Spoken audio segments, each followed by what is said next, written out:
The Fed cut. So why did mortgage rates go up? Hey, it's Eric Osnes here with ericismybanker.com and CMG Home Loans with my weekly update on mortgage rates and the economy for the week ending September 20th, 2024. The Federal Reserve's Open Market Committee, the FOMC, met on Wednesday and they cut rates 0.5%, more than the expected 0.25% cut. But after the cut, mortgage rates went up. Why? Well, first, let's clarify what the Federal Reserve just cut. They cut the federal funds rate, which is not a mortgage rate. Mortgage rates do not move one-on-one with the Fed funds rate. What is the Fed funds rate? It's the target interest rate at which commercial banks borrow and lend their excess reserves to each other overnight. It's an extremely short-term loan of less than 24 hours. In contrast, mortgages are long-term. Mortgage rates are driven by the bond market, and the bond market is driven by fear of inflation. The FOMC meets only 8 times a year. Bonds trade daily, hourly, sometimes by the minute. Traders don't wait for the FOMC meeting to move the market. They have been anticipating and trading on a Fed rate cut for weeks. So why did rates go up after the cut? Well, many bond traders believe that the cut was too much at this time. Inflation has not yet dropped to the Fed's 2% goal, and a significant rate cut is a stimulant to the economy. It's inflationary. But other traders are looking carefully at the Fed's dot plot. That's a survey of Fed members on their expectations of future rate cuts.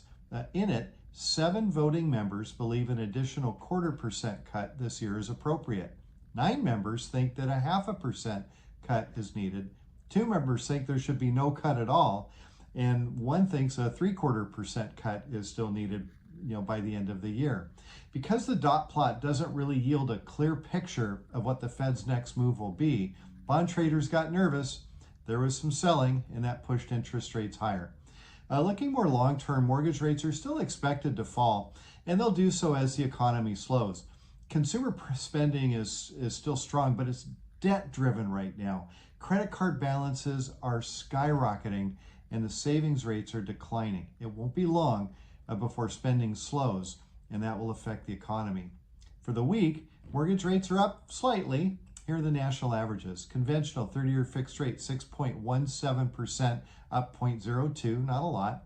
15-year fixed rates, 5.65%, about flat, down 0.02. FHA and VA 30-year fixed rates, 5.72%, up 0.03. And 30-year fixed rate jumbo, 6.4%. That's about flat from last week. Moving on. Inventory is still tight, but here come the buyers. Tight inventory is still a challenge. Levels are better than they were compared to a year ago, which was just a scary low point. We're currently at 909,000 homes on the market nationwide, but that's still way short of what would be considered a healthy housing market. And despite a small setback this week, mortgage rates are at a 2-year low point, and that's bringing out the buyers. The fall home buying season is expected to be active.